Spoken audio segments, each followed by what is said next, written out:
Happy Halloween, everyone. Welcome back to OpenLine. We're talking about one of the most well-known ghost stories, certainly in Middle Tennessee, but really in the entire country. There have been movies made about it. We'll talk about that in a minute.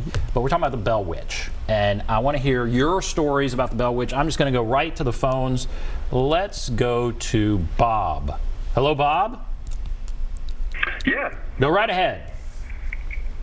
Yeah, so my question is two-part. One is there any indication in the writing, is it a male voice or a female voice they hear? Because you think of witch and you think female.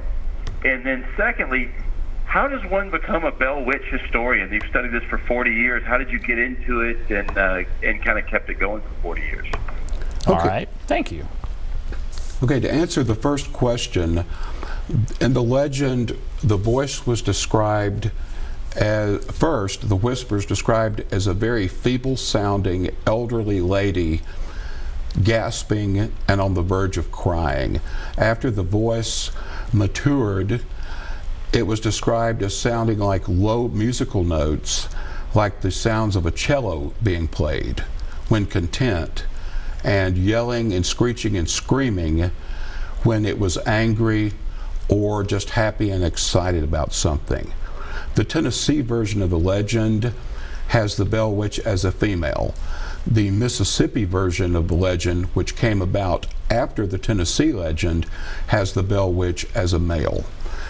To answer the second part of the question, I became interested in the Bell Witch as a very small child when my mother would read me stories about it. There was a children's book at the time called The Bell Witch at Adams, written by a lady named Gladys Barr, who I believe was a school teacher up in the Clarksville area. It was actually a Bell Witch children's book, if you could believe that. And I got interested there, and then when she explained to me that she had known people up from where she was from in Robinson County who were related to the Bells, I became really interested then and wanted to know more about it. My uncle gave me a much larger book a few years later. I read that, and actually by the time I turned about 12 or 13 years old, I was pretty much over the hocus pocus part of it, and I was wanting to find out, you know, is this really true? Could this really happen? And if so, exactly how did it happen? And now it's been many years, and I'm asking myself the same questions, plus, you know, if this didn't happen, then what did happen for such a big story to come out? First published in the newspapers in the early 1850s, then the first book in 1894, and is still going on today, and no one has come up with any solid proof of what it was or what it wasn't. Something had to have happened. So that's what really got me, the mystery. All right, interesting. All right, let's go to Brian. Brian, hello. Hello. What's on your mind, Brian? What do you think about the Bell Witch? Say hi, buddy.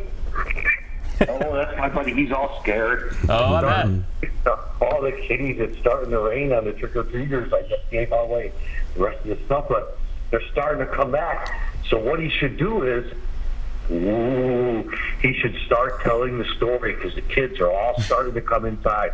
And where was this? Adams? Because I don't think you guys said where it happened. And tell the story, because the kids are coming back inside. Tell the story. Adams, Tennessee, Robertson County is where this happened. Is that your question, Brian? Yeah, no, I want him to tell. You want the story?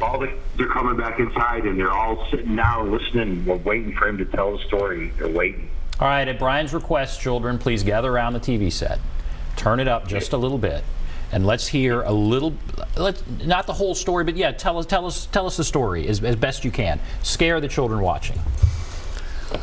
Okay, John and Lucy Bell moved their family from North Carolina, Halifax County, to northern Middle Tennessee in the winter of 1804, settling along the Red River in the then new Red River settlement. Things went well. They eventually bought some more land. They cleared fields, had several more children, and John Bell even got appointed as an elder of the Red River Baptist Church. But then in 1817, strange things began to happen. Things such as the family seeing unexplainable looking animals out in the field, hearing knocking on the walls of their giant log house, only to go outside and find no culprit. Then that started on the inside with knocking on the walls on the inside, the children complaining of what they described as rats gnawing on their bedposts at night. And not long after that, the children complained of their bed covers being pulled back. And at the same time, the older children noticed that there were lights out in the field right at the edge of the woods. They described those as candles. Later they called them dead man's candles, just bouncing up and down at the edge of the woods. Then, unfortunately, the children began yelling and screaming each night, and the parents would come in and find bruises and marks all over them where some invisible hand had hit and beat on them. Then over time, this horrible thing, which the Bells could not figure out, grew both in strength and intensity. It started to whisper, but they couldn't understand it at first. But then the whispers evolved into a voice. And the thing loved to talk. It would say funny things. It would talk about people's pasts. It would argue with the preachers and say some very ugly things to people. When asked why it was there and what it wanted, it responded by saying it wanted to kill the father of the family, John Bell. Over time, Mr. Bell became ill, first with problems swallowing, then with nervous twitches, and then where he would have problems of actually falling down to the ground and erupting in seizures. About the same time, the youngest daughter, Betsy Bell, found herself a boyfriend, Joshua Gardner. They later became engaged, and of course, this entity, whose nickname was Kate, said, "No way, I don't want you to marry Joshua." Then on December 20th, 1820, Mr. Bell passed away with his family by his side, and the voice of Kate spoke up and took credit, saying that she had poisoned Mr. Bell. The next day, Mr. Bell's funeral was held, officiated by 3 different preachers, and one of the largest funerals ever held in Robertson County. And legend has it that the voice of Kate sang and laughed and cackled until the very last mourner left the graveyard.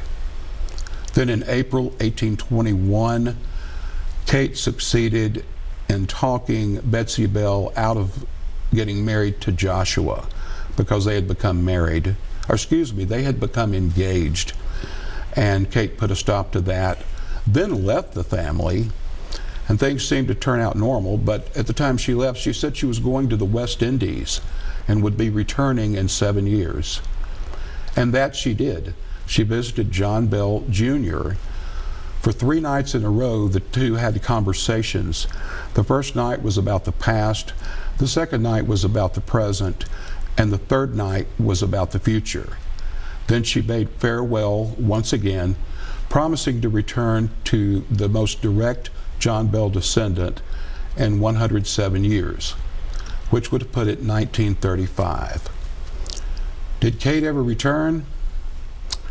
Some say she did, but most say she never left the place. And that is my extremely short version, very short version of the Bell Witch.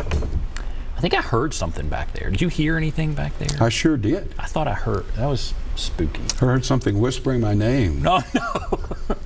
All right, so there's the whole legend. So it was going to come back in 107 years, but we don't know if that happened, right? We don't know. I mean, things have been written about that. Some people have said no, others have said yes. My mother was alive and well and living only a couple of miles from there at the time in 1935.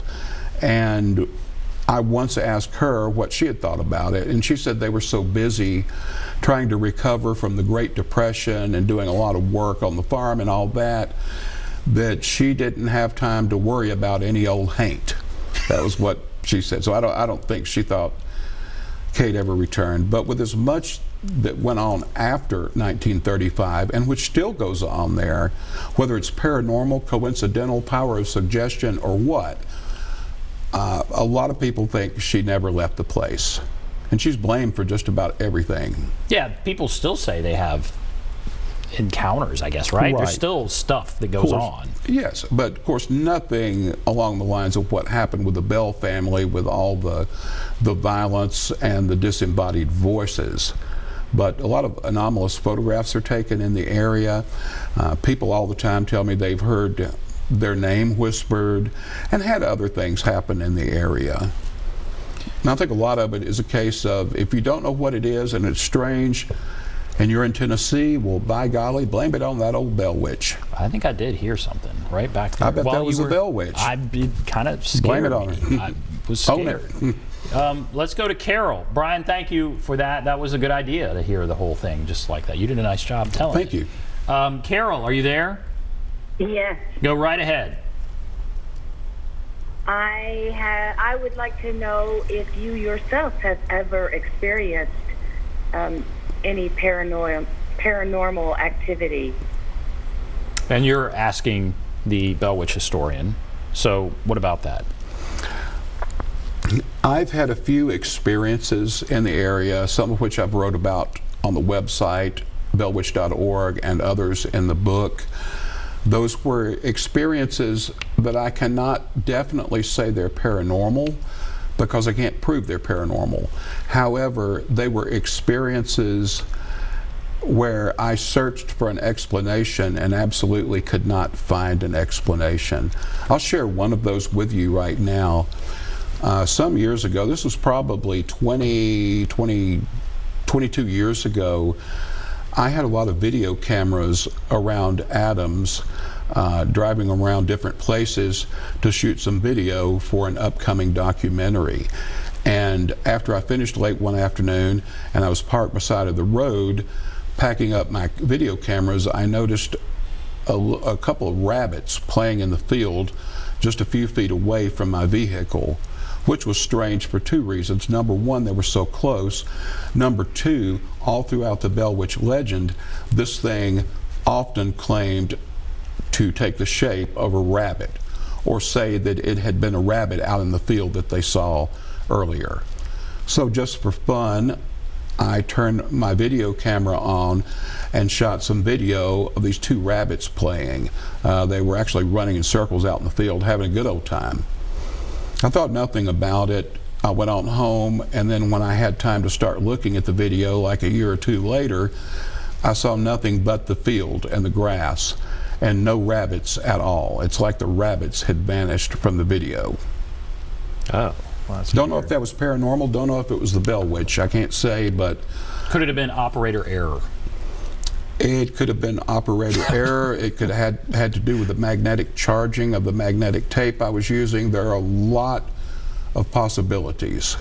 Wow. All right, that's interesting. Let's take another caller. Let's go to Jenny. Jenny, are you there? Yeah. Go right ahead. What's on your mind?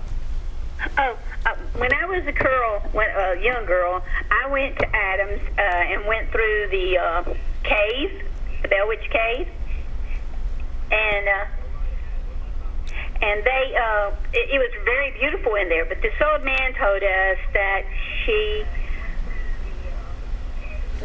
was going to get married to this Bell guy, but then he went away somewhere, and then he met this other woman, and then when he came back, he didn't want to be with her, so he locked her in a cellar, and she starved to death. So that was the version I heard, and I felt very sorry for her, starving to death like that.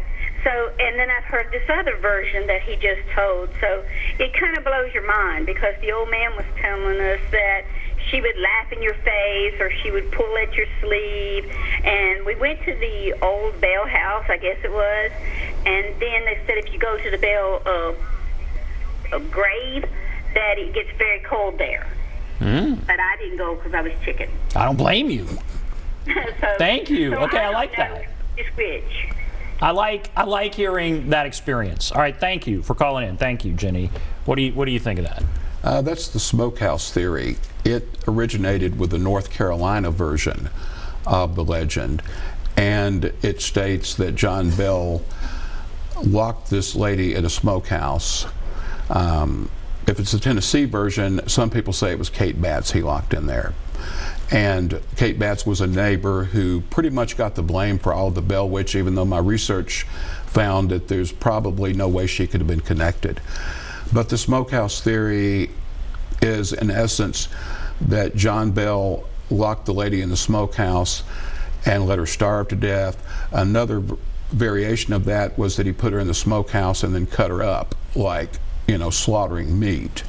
And that because of that, Mrs. Batts came back from the dead to haunt John Bell and his family forever.